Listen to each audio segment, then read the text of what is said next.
বিকল্প নাই। দ্বীনের জ্ঞান অর্জন করে দ্বীনি মানুষদের সাথে থাকার কোনো বিকল্প নাই। একা একা থাকতে যাবেন না। দ্বীনের বুঝ আছে এমন মানুষের সাথে থাকবেন, একসাথে থাকবেন। যেখানেই থাকেন, যে নামেই হোক, একসাথে থাকেন। যে নামেই হোক। ইসলামে তো অনেক দলাদলি আছে না? আচ্ছা হোক, এটা নিয়ে এখন কথা বলার দরকার নেই। যে কোনো ব্যানারেই হোক থাকেন, অ্যাটলিস্ট আপনি ভালো মানুষের সাথে থাকেন, এটা ভালো হবে। ইনশাআল্লাহ আল্লাহ চাইলে দেখবেন সবার মাঝে একসময় ঐক্য দিয়ে দিতে পারেন। আল্লাহ পারেন না? আর যারা ইন্টেনশনালি উম্মার ঐক্যের বিরোধী, এদেরকে আল্লাহ ধ্বংস করে দিবেন। সমস্যা কারণ আল্লাহ বলে দেখেন আছেন, সব দেখেন ইনশাআল্লাহ। আর হচ্ছে আপনার জ্ঞানটাকে ইসলামের কল্যাণে কাজে লাগান। আপনার সম্পদ, আপনার জানমাল, এটাকে ইসলামের কল্যাণে কাজে লাগান। দ্বীনের প্রচার প্রসার করতে থাকেন। আক্রমণাত্মক হবেন না, শৈথিলতাবাদীও হবেন না, চরমপন্থী হবেন না, আবার এই যে গোলালু মার্কাও হবেন না। গোলালু কি মানে সব তরকারিতে চলে। যখন দেখবে যে একটা বিষয় আসছে, আস্তে করে পাশ কেটে এমন একটা বিষয় নিয়ে কথা বলা শুরু করবে যেটার সাথে এখনকার বিষয়ের কোনো সম্পর্ক নেই। দেখবেন যে পুরো বিশ্বে একটা বিষয় চলছে, দেশ একটা বিষয় নিয়ে গরম, তখন দেখবেন কথা হচ্ছে মেয়েরা নিয়ে করে যেতে পারবে কিনা। সুশীল ইসলাম নিয়ে চলার দরকার নেই। যখন যেটা সামনে আসবে এটা ফেস করতে হবে, এবং সেটা চরম পন্থায় না, আক্রমণাত্মক ভাবে না, মানুষকে হিকমার সাথে, নসিহতের সাথে ঠান্ডা মাথায় যুক্তি প্রমাণ দিয়ে বোঝাতে হবে। এরপর যারা বুঝবে আলহামদুলিল্লাহ, যারা বুঝবে না এদের দায়িত্ব কারো হাতে? আল্লাহর হাতে। আল্লাহ তাআলা বাইরে কথা বিশ্বাস করবেন, না হলে আল্লাহ তাআলা চাইলে হেদায়েত দিতে পারে, এটা আল্লাহ পাকের ইখতিয়ার। তো আসেন ভাই, এই আমলগুলোর সাথে আর একটা আমল বলে দিই। সেটা হলো রাতের বেলা অবশ্যই সূরা কাফিরুন একবার পড়বেন। কোন সূরা? এই সূরা যে ব্যক্তি একবার করে পড়বে প্রত্যেক রাতে, আল্লাহ পাক তাকে শিরকের পাপ থেকে বাঁচাবে। কোন পাপ? শিরকের পাপ। আর শিরকের পাপ সবচেয়ে মারাত্মক। যার আমলনামায় শিরকের পাপ আছে, এই আমলনামা জান্নাতে যাচ্ছে না।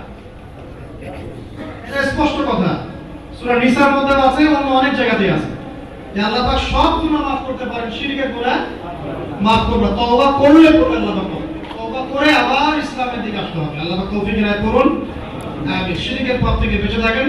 আর শিরক সম্পর্কে জানার জন্য কিতাবুত তাওহীদ একটা বই আছে, এটা পড়েন। কিতাবুত তাওহীদ। তারপরে রাতের বেলা 33 বার সুবহানাল্লাহ পড়বেন, 33 বার আলহামদুলিল্লাহ পড়বেন, আর 34 বার আল্লাহু আকবার পড়বেন। ঠিক আছে? এরপরে আপনি রাতে আর্লি ঘুমিয়ে যান। যতটুকু সময় ঘুমিয়ে থাকবেন, এই সময়টুকু ইনশাআল্লাহ আপনার আমলনামায় ইবাদত বলে গণ্য হবে ইনশাআল্লাহ। যদি দেখেন রাতের বেলা দুঃস্বপ্ন দেখছেন, দুঃস্বপ্ন যদি দেখেন তাহলে বাম দিকে 3 বার থুতু ফেলবেন, এভাবে আউযু বিল্লাহি মিনাশ শাইতানির রাজীম, এভাবে 3 বার থুতু ফেলবেন। মানে কারো গায়ে থুতু দিবেন না, থুতু ফেলার ভান করবেন। তারপরে পাশ পরিবর্তন করে ঘুমাবেন। ঠিক আছে? দুঃস্বপ্ন মানুষ দেখতে পারে, আর দুঃস্বপ্ন শয়তানের পক্ষ থেকে দেখানো হয়।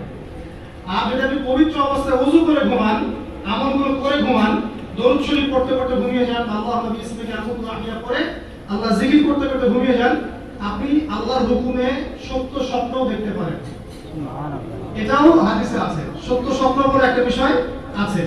সত্য স্বপ্ন দেখেন, ভালো স্বপ্ন যেটা আপনার মনের মধ্যে আনন্দ দিচ্ছে, তাহলে আপনি প্রিয় কোনো মানুষকে বলবেন, আপনার মা, আপনার স্ত্রী বা আপনার কাছের কেউ। ঠিক আছে? আর দুঃস্বপ্ন দেখলে কাউকে বলতে যাবেন না। দুঃস্বপ্ন দেখলে কাউকে বলতে যাবেন না। যদি দুঃস্বপ্ন দেখেন, উঠে 2 রাকাত নফল নামাজ পড়ে আল্লাহর কাছে দোয়া করবেন, আল্লাহ এই স্বপ্ন আমি দেখেছি, এর অনিষ্ট থেকে আল্লাহ তুমি আমাকে বাঁচাও। প্রয়োজনে একটু সালাত করবেন। আর দান সদকা তো এখন মানুষ কমিয়ে দিয়েছে নাকি? মানুষ সমিতিতে টাকা ঢালতে প্রস্তুত, আল্লাহর পথে দান করতে চায় না। তো এদের সম্পদে কোনো বরকত হবে না ইনশাআল্লাহ। যত বেশি আল্লাহর পথে দান করবেন, সম্পদ বাড়বে ইনশাআল্লাহ। এখন কিছু মানুষ বলবে যে ধর্ম ব্যবসা শুরু করলো মনে হয়। হ্যাঁ, এটা তো ধর্ম ব্যবসাই। আপনার সমস্যা কি? ধর্মের মধ্যেই তো ব্যবসা আছে। ব্যবসা করলে ধর্মকেন্দ্রিকই করতে হবে। ব্যবসা যদি কেউ করতে চায়, তাকে ধর্ম মেনেই করতে হবে। অমুসলিম হলে সে আলাদা বিষয়। কোন মুসলমান যদি ব্যবসা করতে চায়, তাকে ধর্ম মেনেই ব্যবসা করতে হবে। কি করতে হবে? মাপে কম দেওয়া যাবে না, সিন্ডিকেট করা যাবে না, তাই না? মাল মজুত করে বেশি দামে বিক্রি করা যাবে না। আছে না এগুলো নিয়ম? আছে না? আছে। যখন সমাজে একটা রেট চলছে, দাম চলছে, নিজে ইচ্ছা করে দাম বাড়িয়ে দেওয়া যাবে? যাবে না। তো যদি ব্যবসা আপনি করতেই চান, তাহলে তো আপনাকে ধর্ম মেনেই করতে হবে। সমস্যা কোথায়? আল্লাহর পথে এইসব দান খয়রাত কি ধর্ম ব্যবসার মধ্যে পড়ে? এগুলো তো ইসলামের কল্যাণেই প্রয়োগ করা হবে। মসজিদ করার ক্ষেত্রে, মাদ্রাসা করার ক্ষেত্রে, মাহফিল করার ক্ষেত্রে, দিনের প্রচার প্রসারের স্বার্থেই এগুলো করা হবে। তো দিনকে কেন্দ্র করে, দিনকে এগিয়ে নেওয়ার জন্য যদি দান সদকা ব্যবসা হয়ে যায়, তাহলে দুনিয়া এগিয়ে নেওয়ার জন্য আপনারা যা করছেন এটা দুনিয়া ব্যবসা, তাই না? একটা পলিটিক্যাল দলকে ক্ষমতায় নিয়ে যাওয়ার জন্য যা করছে এটা পলিটিক্যাল ব্যবসা। একটা আদর্শ দর্শন সমাজের প্রতিষ্ঠার জন্য যা করছে এটা আদর্শিক ব্যবসা হচ্ছে। তাহলে জায়নিজম প্রতিষ্ঠা করতে যাচ্ছেন, এটা জায়নিজম ব্যবসা হচ্ছে। কমিউনিজম প্রতিষ্ঠা করতে যাচ্ছেন, কমিউনিজম ব্যবসা হচ্ছে। মানে সব তো ব্যবসা হচ্ছেই। তাহলে শুধু ধর্মের দিকে চলতে কেন? আশ্চর্য ব্যাপার। ধর্মের বিষয়ে তো মানুষ সদকা করবেই। দান সদকা না করলে মানুষের সম্পদ বাড়বে কিভাবে? যাকাত, দান সদকা এগুলো ইসলামের অংশ। আল্লাহ পাক আমাদেরকে বেশি বেশি দান সদকা করার তৌফিক দান করুন। আমিন। তারপরে চলে আসেন, এইভাবে রাতে আমলগুলো গুছিয়ে শেষ রাতে ওঠার চেষ্টা করেন। আমি যে বললাম রাতটাকে এনজয় করার জন্য আল্লাহ পাক বলেছেন, একদম শেষ রাতে আল্লাহ পাক ওঠার তৌফিক সবাইকে দান করুন। আমিন। আমাকে, আপনাদের সবাইকে দান করুন। শেষ রাত বলতে কোনটা? রাতকে 3 ভাগে ভাগ করতে হবে। কয় ভাগে? একদম শেষের অংশ, মনে করেন যে 1টা থেকে 4টা বা 5টা বা 1:30 থেকে 5টা, এই সব অংশ আছে না, এটা হচ্ছে শেষের অংশ। এই অংশটা এত বেশি মূল্যবান, এই সময় মানুষ ঘুম থেকে উঠে যে দোয়া করে, লা ইলাহা ইল্লাল্লাহ ওয়াহদাহু লা শারীকা লাহু লাহুল মুলকু ওয়া লাহুল হামদ ওয়া হুয়া আলা কুল্লি শাইইন কাদির। এরপরে বলে সুবহানাল্লাহ, আলহামদুলিল্লাহ, ওয়া লা ইলাহা ইল্লাল্লাহ, আল্লাহু আকবার, লা হাওলা ওয়া লা কুওয়াতা ইল্লা বিল্লাহ, আল্লাহুম্মা ইগফিরলি। এরপরে হাত তুলে দোয়া করলে যা চাবেন তাই পাবেন। এই সময় একটা হাদিস দিয়ে আমি ইতি টানতেছি, শেষের দিকে আসছি। আল্লাহ রাব্বুল আলামিন হাদিসে কুদসির মধ্যে বলেছেন, শেষ রাতের এই অংশে আল্লাহ পাক প্রথম আসমানে নেমে আসেন। আরশে আজিম কত উপরে, আল্লাহ প্রথম আসমানে নেমে আসেন, মানে আল্লাহ পাকের রহমত কি হয়, একদম কাছাকাছি চলে আসে। আল্লাহ পাক দোয়া কবুল করার জন্য বলেন, কে আছো আমাকে ডাকবে। আল্লাহ পাক আহ্বান করেন, কে আছো পৃথিবীবাসী আমাকে ডাকবে, আমি তার ডাক সাড়া দিব। কে আছো আমার কাছে দোয়া করবে, আমি তার দোয়া কবুল করব। কে আছো আমার কাছে ক্ষমা চাইবে, আমি তোকে ক্ষমা করে দিব। কে আছো অসুস্থ, আমার কাছে শেফা চাইবে, শেফা দিয়ে দিব। আল্লাহ পাক আহ্বান করতেই থাকেন ফজর পর্যন্ত। কি পর্যন্ত? ওই সময় এই যে সারা রাত জায়গায় মানুষ ওই সময় ঘুম দেয়, তাই না?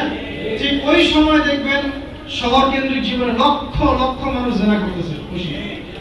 ঠিক ওই সময়টাতে দেখবেন যে লক্ষ লক্ষ মানুষ মদ খাচ্ছে, লক্ষ লক্ষ মানুষ পর্নোগ্রাফি দেখতেছে, মুভি দেখতেছে, চায়ের দোকানে আড্ডা পিটাচ্ছে, শপিং করতেছে, কি না করতেছে। আল্লাহ পাক আহ্বান করছে ওই সময়, আল্লাহ পাক আহ্বান করছে, কে আসো, কে আসো আমাকে ডাকবে, কে আসো। মানুষ এই কাজ করতে থাকে। অথচ আল্লাহ পাক জাহান্নাম সৃষ্টি করেছেন কাদের জন্য? আমাদের জন্য। জান্নাত কাদের জন্য? আমাদের জন্য। আল্লাহ পাক এই সময়টাকে কাজে লাগানোর তৌফিক আমাদেরকে দান করুন। এই সময় উঠে যতটুকু আপনার সামর্থ্য হয়, 2 রাকাত পারলে 2 রাকাত, 4 পারলে 4, 6 পারলে 6, 8 পারলে 8, 20 পারলে 20, যত রাকাত পারেন আপনি 2 করে নফল নামাজ পড়তেই থাকেন। এই সময় নবীজি নামাজ পড়তেন এমন ভাবে যে তার পা ফুলে যেত। 1 রাকাতে 4.5 পারা কোরআন তেলাওয়াত করেছেন। আমাদের তো এত ক্ষমতা নেই, আছে না? সূরা ইখলাসটাই পড়েন, একবার না পড়ে 10 বার পড়েন, 20 বার পড়েন, পারা যাবে না? 1 রাকাতে 12 বার সূরা পড়া যাবে না? যাবে। একটা আয়াতও বারবার পড়া যাবে না? আপনি রাকাতটাকে লম্বা করেন, রুকুকে লম্বা করেন, সিজদাকে লম্বা করেন, যত দোয়া আছে এই সিজদার মধ্যে ঢেলে দিন। এই ডিজিটাল নামাজ বাদ দেন। ডিজিটাল নামাজ কি? মানে রুকু করলে সিজদা পাওয়া যায় না, সিজদা করলে আবার পরে আবার তাকবীর তাহরিমা পাওয়া যায় না। মানে তাশাহুদ পড়লে দরুদ পায় না, দরুদ পড়লে আবার